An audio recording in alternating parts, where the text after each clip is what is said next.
Ya dia ya diundang pabrik yang di Indo atau dia jadi kayak teknisi lah. Teknisi, oke.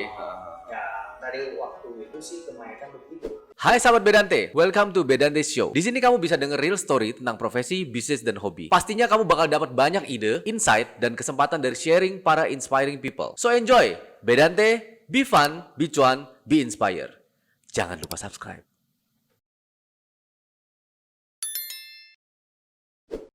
Sahabat Bedante, ini momen yang luar biasa karena kita kedatangan tamu seorang pengusaha, bukan pengusaha Indonesia, tapi pengusaha dari luar negeri, tepatnya adalah pengusaha dari Taiwan. Dan di Indonesia sini beliau adalah merupakan seorang presiden direktur dari sebuah Taiwan Business Club Bandung, Indonesia. Jadi kita masih di Bandung. Ini kita berbicara dengan seorang presiden dari Taiwan Business Club. Ini kesempatan yang sangat-sangat langka. Jadi kita pengen tahu apa aja sebenarnya project atau kerjasama yang diadakan antara Taiwan dengan Indonesia. Oke, kita saksikan. Oke, 陈先生，谢谢你过来这边，要让我们就谈一谈，对吧？陈先生，那陈先生，第一个想问你一下，你已经在印尼多久了？我从1999年的8月来。1999年8月，1999 8月来了，所以差不多20多年了，22年多，将近23年。那你的印尼话应该是已经很不错，是吧？可以讲一点点的。因为如果可以的话，那我们就来用印尼话来解释一下，一点点，好不好？可以的，oke. Coba Mr. ya. Chen-nya katanya oke, setuju pakai bahasa Indonesia aja daripada kalian nggak ngerti gitu kan ya. Oke. Oke. Mr. Chen, Ya. Taiwan Business Club Bandung, Indonesia. Sudah berapa lama? Kitanya berdirinya dari 1991. 1991. Bulan Juni tanggal 16. Bulan Juni tanggal 16. Oh, bentar lagi ulang tahun. Ya, betul. Ya. Jadi ya udah tanya gini ya. Jadi memang kita nanti ada acaranya. Oh, oke. Nanti di tanggal 11. Tanggal 11. Nanti kitanya eventnya ada di Harapan Kasih. Di Harapan Kasih di Bandung ya. Di Bandung ya. Nanti kita yang ada di Hannya kita diundang semua ya. Nanti datang. Oh, tuh diundang untuk acara di Yayasan Harapan Kasih di Bandung. Oke. Nah, Taiwan Business Club ini datang ke Indonesia untuk apa sebenarnya tujuannya?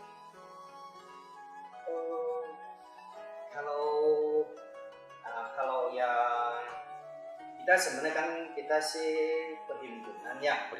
Termasuk perhimpunannya bukan yayasan. Oke. Jadi ini ya pertama yang dijadiinnya perhimpunan ini karena ya kita kan ya yang pertama datang ke sini kan sudah dari 30-40 tahun yang lalu. Oke. Mereka pertama datang ya kan nggak kenal siapa-siapa. Jadi jadinya ya kalau ada kebutuhannya ya paling mereka kan bingung ya. Terusnya dari cari makan, dari mau ke ya sakit ya, kalau sakit gitu ya. Terusnya nanti kalau anaknya perlu sekolah segalanya, ya kan nggak ada yang bisa dinanyain gitu. Ya palingnya minta tolongnya orang tua ya. Jadi ya kan jadi pikirnya kalau bisa ya kenapa kita bisa bikin grup sendiri gitu, supaya ya dia udah pernah pengalaman bisa video kecilan atau bisa disampaikan supaya jangan sampai pasnya kalau kejadian malam-malam ada sakit nggak ada yang bisa ditelepon ya, nggak ada yang bisa ditanya ya. Bagaimana gitu. Jadi dari pertamanya kebutuhan nama-nama, jadi tambah banyak orang, terus jadi orang tahu Indonesia bisa untuk mencari uang di mana ya undang teman datang buka usaha jadi agen jual mesin segala.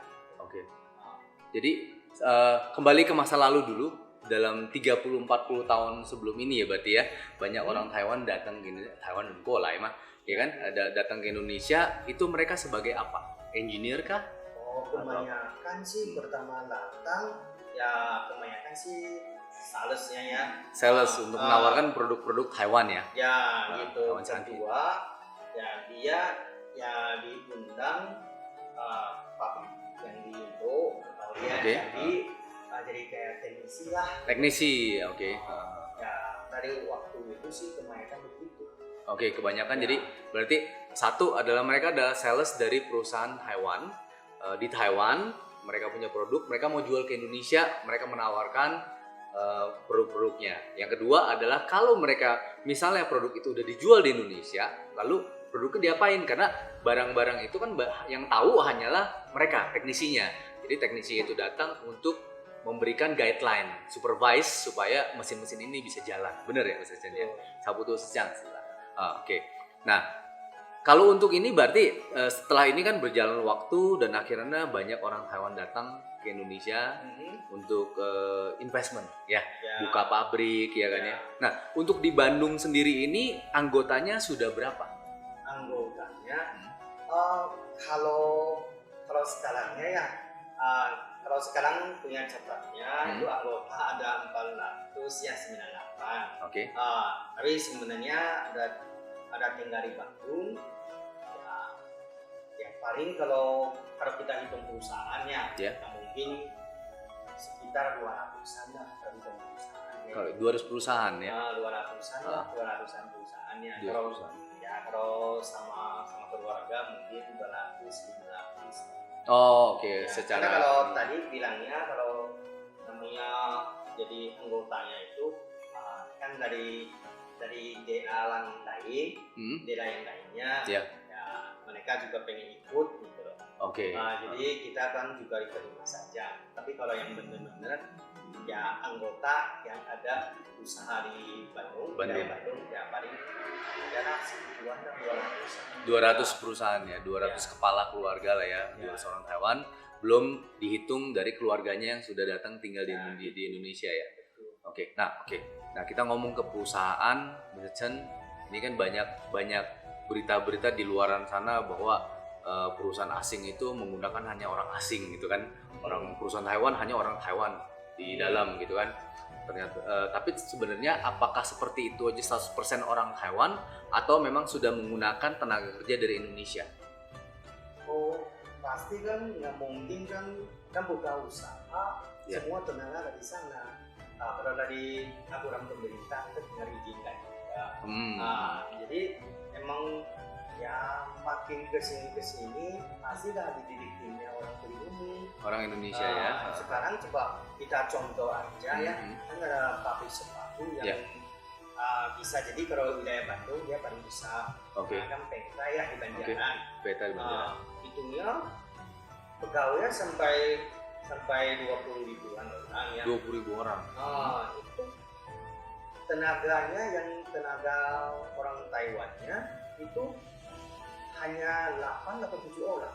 8 atau 7 orang aja ya? Itu sebenarnya bener-benernya udah pakai tenaga orang lokal ya, 19.000 sekian itu adalah tenaga pribumi. Jadi orang-orang Taiwan yang datang ke Indonesia kembali lagi hanya sebagai seorang teknisi mungkin ya pada saat beli mesin ya. Jadi engineer ya untuk beberes itu. Gitu. Sebenarnya sih bener-benernya orang pengusaha datang ke Indonesia itu karena dari sekitar tahun 90 lah. Ya 1990 itu kan dari hubungannya pemerintah itu ada kedua baik ya dari pemerintah Indonesia. Jadi dari waktu itu banyak pengusaha datang. Dari tahun 90 itu. 90-an dibuka marketnya untuk investment dari luar ya? Ya dari waktu itu paling ramai. Nah orang Taiwan di Indonesia paling banyak di kota apa? Di kota apa pasti di Jakarta. Jakarta ya, Karena paling banyak. paling banyak masih ya. Kalau dia sekarang ya paling kalau dia sekarang dulu sih yang Surabaya yang lebih lah di Bandung. Tapi kalau sekarang lihatnya sih banyak kan yang di Bandung. Banyak kan di Bandung. Nah. Surabaya lebih sedikit ya sekarang. Ya, tapi kalau ke depannya kemungkinan besarnya di Jawa Tengah. Oh, karena pabrik pada pindah ke sana ya? Ya, terus yang invest baru para datangnya ke Jawa Tengah. Oh, Ya oke. dari sekarangnya sudah mulai mau diterapkan di Indonesia-nya itu ada datang dari Kedua Oke. pindahannya ya, kita Pindahan, orang Taiwan ya. tapi pindah ke sini. Kebanyakan di Jawa Tengah. Terus yang dari Vietnam juga karena COVID ya. Ya. Nah, itu juga mungkin lihatnya ya harusnya ya jangan cuma di satu daerah. Oke. Jadi dia pikirnya resiko, mungkin dia ada sebagiannya ya pindah ke Indonesia juga. Sebagian pindah ke Indonesia juga. Ya, gitu. Oke. Tapi investmentnya juga masuk ke Indonesia. 他们也是在投资嘛，在到 Ya, ya itu benar-benar yang invest. Yang di Jawa Tengah ini ya nanti ke Ya, depannya. Berarti ada ke arah sana ya ke depannya nanti ya. Sekarang kan Tesla ya, Teslanya dia juga masuk. Oh. Di Taiwan, Honghai juga termasuk. Oh. Nah, juga masuk. Ya semua ada di Jawa di Tengah. Batang ya. Iya, Batang. Kabupaten Batang. Ada sebuah 工业地区lah ya, Ya, itu industrial zone ya kan, baru kan ya. 综合工业区. Oh iya ya. Batang. Ya di Batang sana ya. Ya. Oke banyak. Nah, oke, kembali lagi ke Shanghai. Nah, di sini selain untuk sebagai jembatan komunikasi untuk teman-teman sesama Taiwan, apakah ada kegiatan-kegiatan lain seperti untuk business matching dengan perusahaan Indonesia gitu atau ada kayak presentasi, buka sebuah kayak simposium, seminars gitu? Oh, emang kalau dari wajibannya ya, wajibannya dari Shanghai ya emang sih ada. Ya kita ada tugasnya. Oke. Ya selainnya kebanyakan sih kita jadi jembatannya ya. Kalau dari ya, kita dari Taiwan sana ya kan ada perlu disampaikan ya kitanya pasti dewatin kitanya. Kedua kita wajibnya ya kalau perusahaan baru yang mau masuk kita yang kasih informasi. Kita kumpul informasi disampaikan supaya mereka sebelum datang mereka udah siap-siap. Ketiga ya tadi dia udah datang ya pasti kan ada aturannya. Aturan pemerintah Indonesia ya. Aturannya kalau memang ya tahulah kalau dari orang nggak mengerti ya suka ya ada calo apanya suka dikasih jalannya yang belok-belok. Ya benar. Jadi kita ya turun yang ngomong yang kasarnya kita turun tangan lah. Ya bisa ke kita tidak bisa dibantuin. Ya jalan jalurnya yang resminya seperti gimana ya? Jangan masih jalan pakai jalan tikus. Jalan tikus ya. Nanti suka kena lubangnya. Gitu. Kalau ya kurang lebih ya di situ sih. Jadi kita selalu di sharing informasi terusnya berapa lama kita harus punya seminar semacam kan kalau dari Taiwan kalau dia ada masalahnya untuk kesehatan segala kan dia pengen di sini kan ada event pengennya ada seminar kita bantuin lah. Oke. Gitu bikin acaranya ya. Terus yang pasti ada berapa waktu sama anggotanya. Nanti kita settingnya main-mainnya ke tempat wisata. Atau kan kalau kita kan di Bandung ada acara nanti juga kan di Cirebon ada. Kan di Jawa Tengah ada lagi. Kalau di mana-mana kita bisa sekaligusnya bisa komunikasi, sekalian bisa bawa mereka jalan-jalan. Oke. Berarti seru juga ya. Berarti bukan cuma bisnis aja ya. bukan cuma Ya, bisnis lah. juga ada jalan-jalannya juga gitu kan. Bikin betah. Bikin betah. Bikin betah. Nah, COVID kemarin pandemi banyak yang pulang. Oh, sebenarnya kalau untuk saya pribadi, Hmm. saya udah hampir 2 tahun belum balik ya. Oh, oke. Sebenarnya kalau untuk saya bukannya ada masalahnya takut atau apa. Ya. Memang kita kan tugasnya di sini. Oke. Ya, kalau kita ya dari tim sampai kitanya ya kan juga pertama kita kan bantuinnya ya anggota-anggotanya vaksin segala Ya. gitu.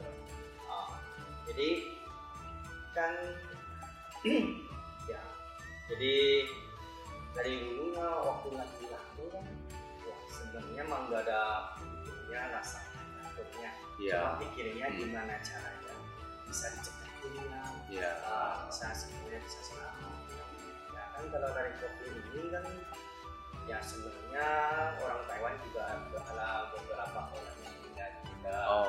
Ya, tapi syukurnya ya bisa didendamin lah ya, bisa nggak sampai masalah besar. Nah, karena kita dari tiap daerahnya semua juga kan punya sampai, jadi obat alat segalanya semua siap gitu loh. Itu dari kita juga kan ada cause ya bantuin kitanya, jadi kita nggak usah ada pikirannya cari untuk vaksinnya. Ya, makanya kita juga sangat terima kasih ya. Cause-nya bisa kasih jalannya gitu. Bisa barengan di kerjasama dengan yang di Bandung juga ya. Ya, makanya kita juga kan masuknya grup DP juga. Ya, jadi sekarang grup kitanya sudah jadi ya lah, jadi masuknya ke grup DP. Begitu. Ya. Nice. Ya. Oke. Bisa. Nah, ini mau nanya mengenai undangan. Tadi saya udah tiba-tiba diundang duluan gitu ya untuk acara bulan depan gitu kan, ulang tahun tadi kan ya. Ulang tahun untuk Taiwan Business Club Bandung Indonesia di bulan depan. Itu acaranya tanggal berapa? Tanggal 11. Tanggal 11 Juni. 11 Juni berarti hari Sabtu. Hari Sabtu di sini ya acaranya ya. Yayasan Harapan Kasih ya. Oh, aduh. Si. Waduh, ada undangannya nih. 11 Juni masih saya buka ya. Wah, mantap undangan. Oke. Jadi undangannya nanti bulan depan 1月11号. Jadi bulan Juni tanggal 11 hari Sabtu jam 5.30 di Yayasan Harapan Kasih. Ini terbuka untuk semua pebisnis ya? Kalau ada yang mau join? Kalau untuk sekarang ya masih COVID ya? Bukan. Sebenarnya kita kurang lebih ada berapa meja boleh bilang? Boleh dong. Kurang lebih ada 40 meja ya. Oke. Ada sediain 40 meja. Jadi yang cause-nya yang biasa ada kupongannya kita diundang. Ya, karena kita juga kan nggak tahunya kalau kita dari ininya nggak ada undang, nggak tahunya berapa orang datangnya. Ya, tiba-tiba banyak. Kalau pengen datang selainnya DP ya, tolong disampaikan juga. Oke. Ya, nanti kita kan bisa persiapan. Benar. Kita siapin deh. Tapi tolong kasih tahu lah, jangan takutnya datang mendadak atau rame. Bagi sahabat BDNT, kalau misalnya mau datang jangan sembarangan datang. Tadi udah jelaskan karena bukan nggak boleh, tapi karena meja-mejanya sudah full, ya kan? Sudah dipersiapkan anggota-anggotanya. Lalu kalau memang benar-benar datang, pengen tahu seperti apa Taiwan Business Club, bisa kontak ke kita, bisa DM ke kita, bisa komen di kita. Bagaimana caranya? Mungkin ada yang pengen banget berbisnis dengan ya beberapa produk dari Taiwan gitu kan ya misalnya ya. Nah itu silahkan kontak ke kita. Itu ntar saya coba arrange bagaimana caranya. Tapi nggak usah bawa istri, nggak bawa anak begitu banyak, nggak usah. Ya kayak ini bukan kondangan pernikahan ya. Puyang. Oke. 谢谢陈先生。应该是差不多吧，应该是差不多。那我们很感谢你会介绍给我们，就是你们的台湾万隆商铺。哦，多谢。比较不会讲话哦，请多包涵。没事，已经可以了。你的英语的话已经蛮不错了。大家都知道嘛，认识嘛。Kita semua ngerti kan apa yang dia omongin, pastilah mengerti. Nah, jadi kalau misalnya nggak ngerti pun nanti juga bisa kontak ke kita Bedante Show. Jadi kalau misalnya belum juga subscribe, bisa subscribe karena beberapa informasi yang kita berikan, bukan beberapa, semua informasi yang kita berikan kita sortir dulu dan memang ini sangat berguna bagi para pebisnis, para profesional dan para orang-orang yang pengen merubah dari hobi menjadi cuan misalnya, ya kan? Oke, sekian dari kita Bedante Show. Jangan lupa untuk selalu pantengin tiap hari Selasa dan Sabtu jam 7 malam di YouTube kita, Instagram kita dan TikTok kita. Oke. 我们还没有结束的时候，我们还有一个叫做 Salam Bedante， 是这样做法。Salam Bedante， 那是这样子，倒过来的，倒过来是这样子。你的左手是这样子，左手是这样，左手是这样子啊，右手是直的啊，是这样子。OK， 那我们在我们的手机看一下啊，这样子。Bedante, be fun, be cuan, be inspired.